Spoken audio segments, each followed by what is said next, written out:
Entendes o que estás lendo? O podcast que te leva através das páginas da Bíblia, livro por livro, capítulo por capítulo. Uma exposição bíblica emocionante. Aperte os cintos e embarque comigo nesta viagem.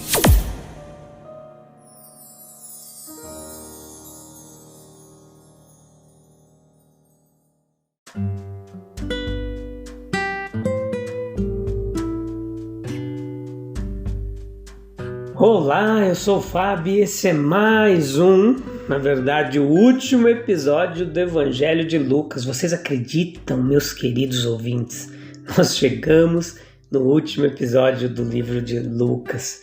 Olha, cerca de 100 episódios, meses e meses trabalhando nesse Evangelho, capítulo por capítulo, que jornada. Obrigado também pela sua audiência, sua paciência, a companhia fidedigna aí de muitos de vocês que não perderam um episódio.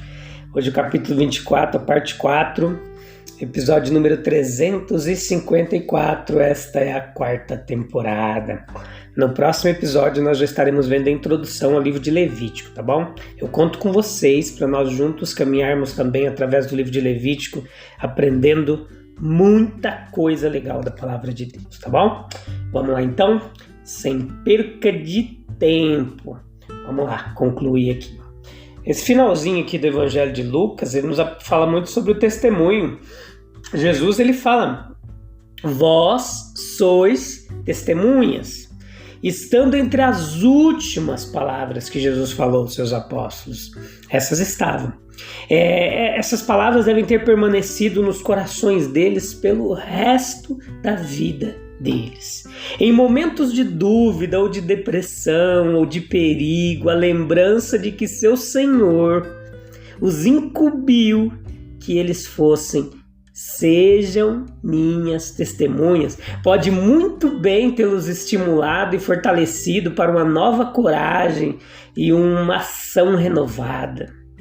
São palavras que podem estimular também ao dever e ao sacrifício. Eles foram testemunhas dessas coisas, as maiores coisas que já foram vistas e atestadas na história da humanidade. Uma vida humana perfeitamente bela, imaculada, na qual, embora vissem com todas as circunstâncias possíveis e com a menor restrição ou reserva, não podiam encontrar nenhuma falha. Olha lá Pedro escrevendo em 1 Pedro 2,22.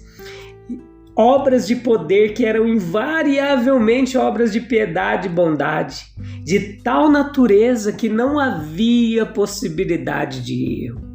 Palavras de verdade, graça, como os lábios mortais nunca falaram, e que satisfizeram os desejos mais profundos do coração faminto do homem e de sua alma, sofrimentos e dores além do que os outros conheciam, suportados com uma paciência que era sublime.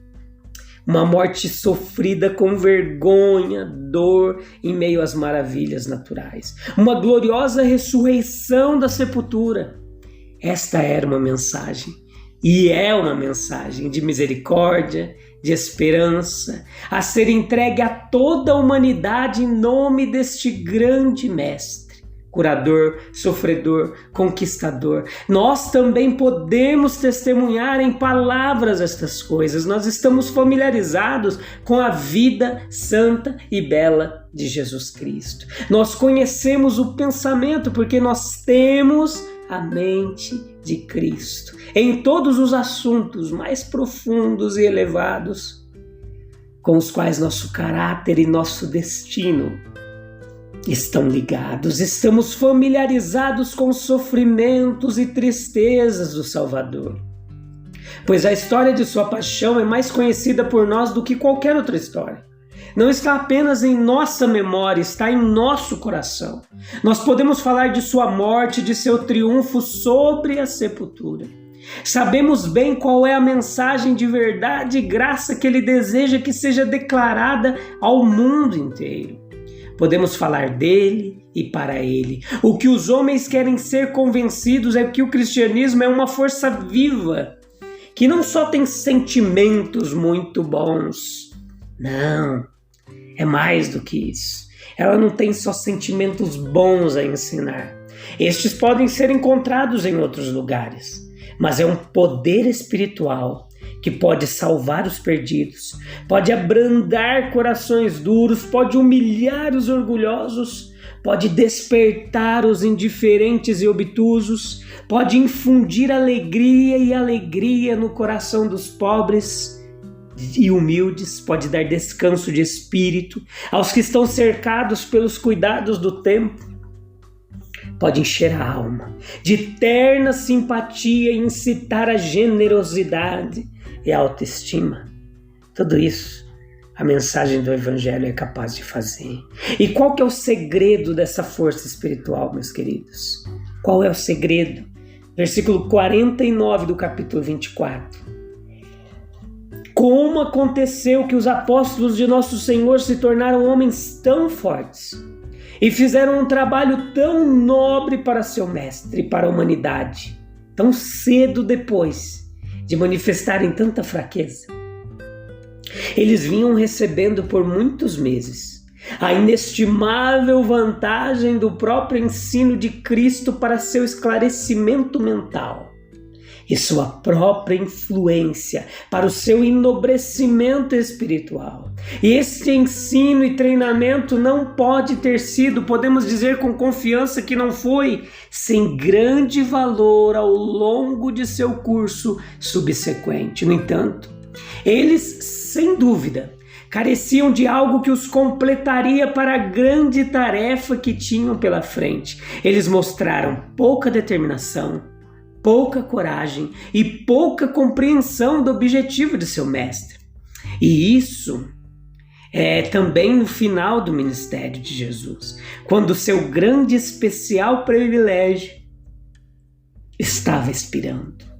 Esses homens, os apóstolos, cujo caráter e cuja aptidão para sua grande e elevada missão deixavam muito a desejar, foram dotados de poder do alto.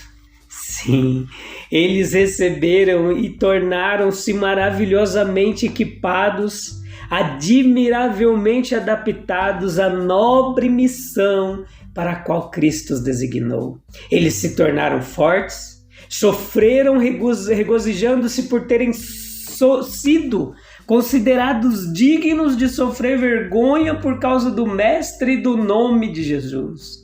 Eles se tornaram fortes, testemunhando com grande poder da ressurreição e grande graça sendo sobre todos eles. Eles se tornaram fortes. Aprenderam as grandes verdades centrais e salvadoras do Evangelho, dando a conhecer a seus próprios semelhantes por seu discurso e a todos os tempos por suas cartas, o mistério que estava oculto às gerações. O grande e gracioso propósito de Deus para toda a raça dos homens.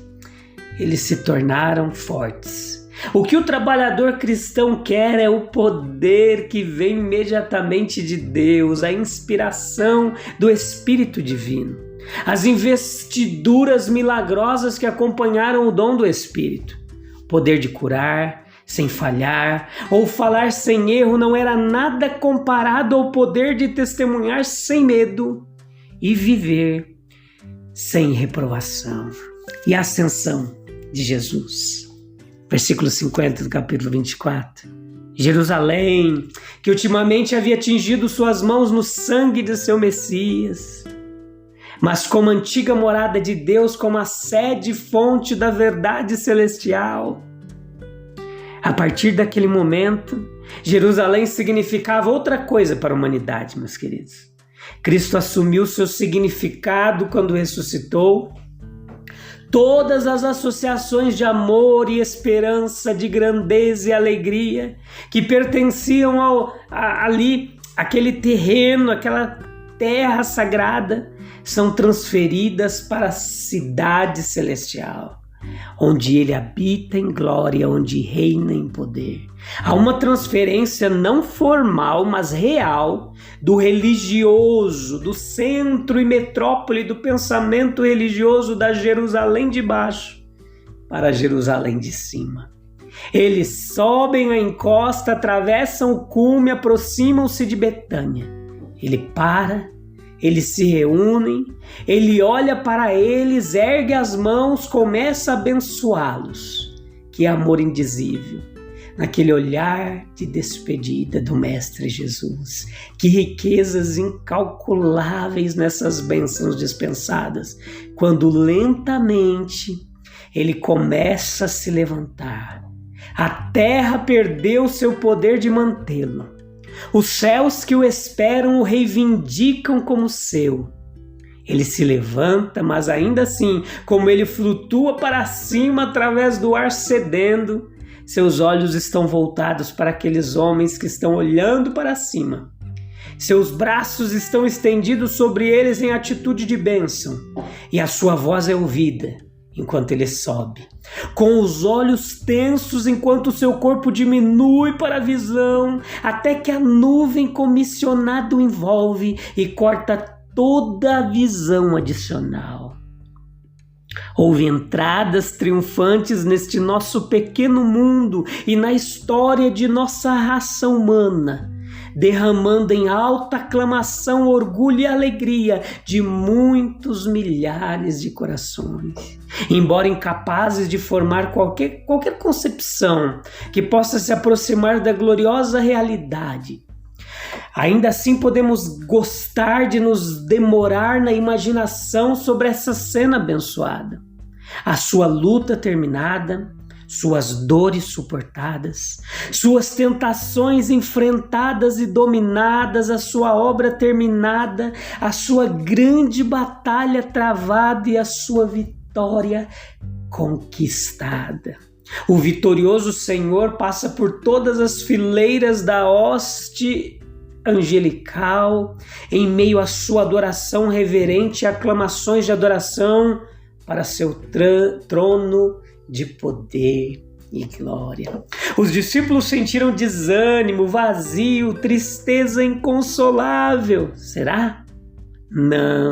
Não foi isso que aconteceu, meus queridos. Eles voltaram para Jerusalém com grande alegria. No entanto, seu mestre se foi deles para não voltar mais, até aquele dia incerto e distante do qual os anjos falaram lá em Atos capítulo 1, versículo 11.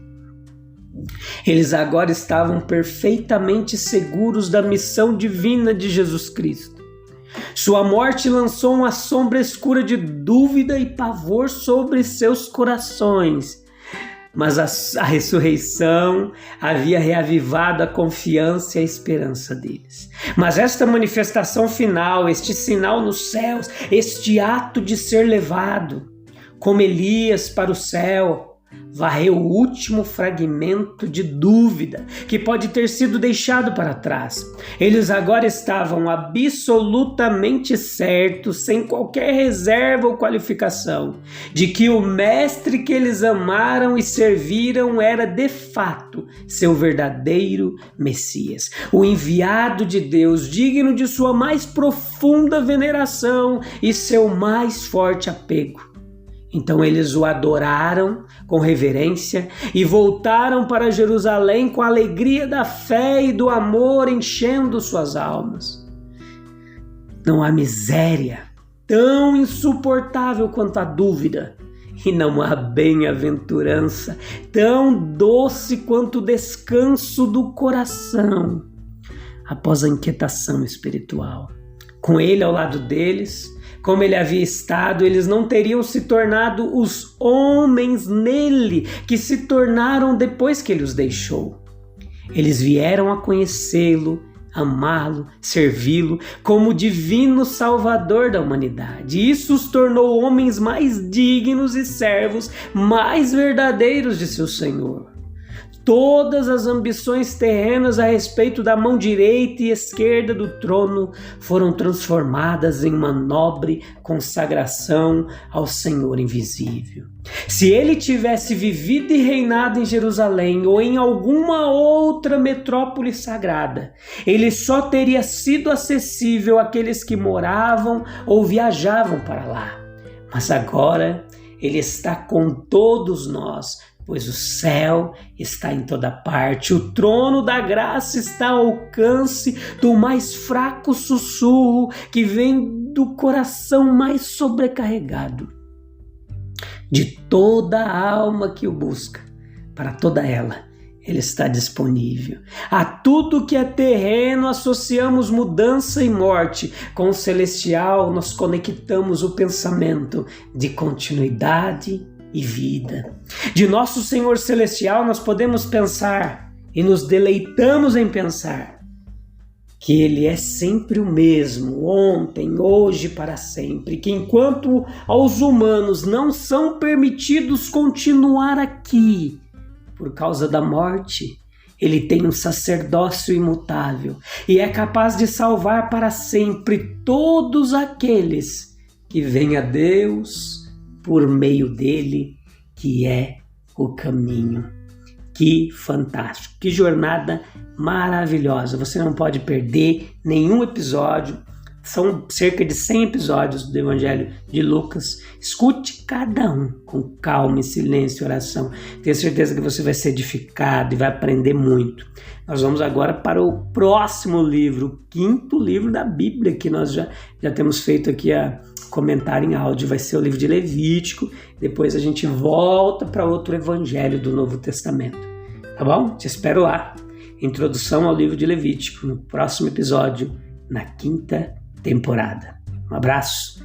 Deus abençoe. Obrigado pela audiência, pela paciência, pela companhia. Até breve.